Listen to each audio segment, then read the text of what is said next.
आगे क्यों जा रहे हो? अभी स्टेयरिंग पर लात रखो, पैर रखो। अभी पहले सीट सही करो। हाँ, अभी ब्रेक दबाना। अभी 2 नंबर गियर में, 4 नंबर गियर में, 5 नंबर 6 नंबर, ऐसा धीरे धीरे। ठीक, कांवड़ियन की भीड़ लगी है आगे। आराम आराम से गाड़ी चलाना। कि गाड़ी लेके पानी, दोनों हाथ मेरे एक हाथ में मैक है, आप लोग का दोनों हाथ खाली है, दोनों हाथ से। ठीक, नहीं तो मैं कर। कि गाड़ी लेके पानी यहाँ से जई हो कि मोर डराइवर सजनवा कि भांग पी के गाड़ी मत चलई हो कि मोर डराइवर मोर सजनवा हो। बोलिए शंकर भगवान की जय। और जिनको अच्छा लगे, जिनको भगवान ने दोनों हाथ दिया हो, दोनों पैर दिया हो, तो आंख दिया हो, तो नाक दिया हो, तो कान दिया हो, तो मेरे साथ हाथ उठाएंगे, ताली बजाएंगे, जयकारा लगाएंगे और गाएंगे। ठीक, 1 2 3 4।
नस्ता में भांग धतुर के रोज काम लागता।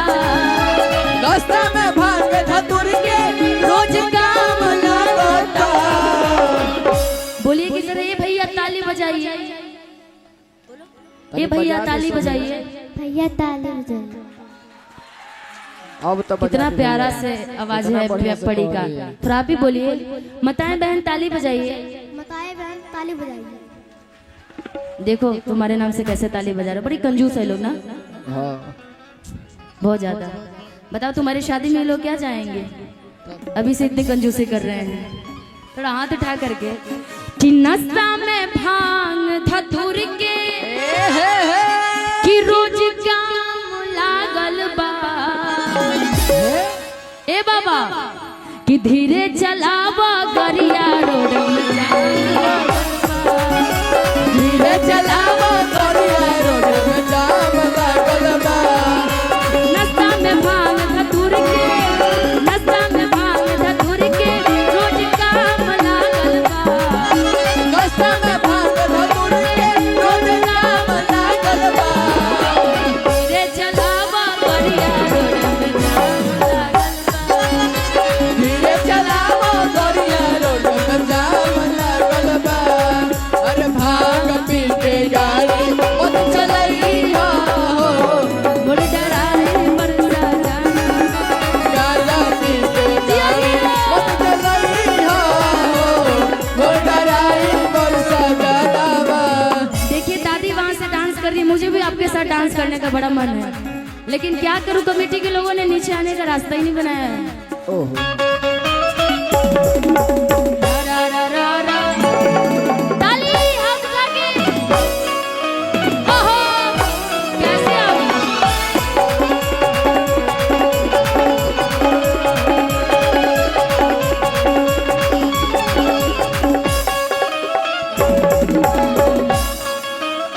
चलो देवघर चलो।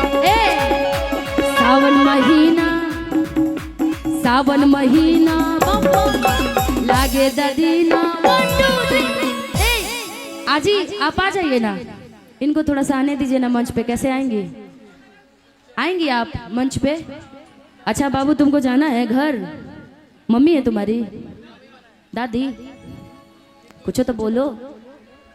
कुछ बोलो, मुंह खोलो बबुआ। बोल भाई, पूरा पिक्चर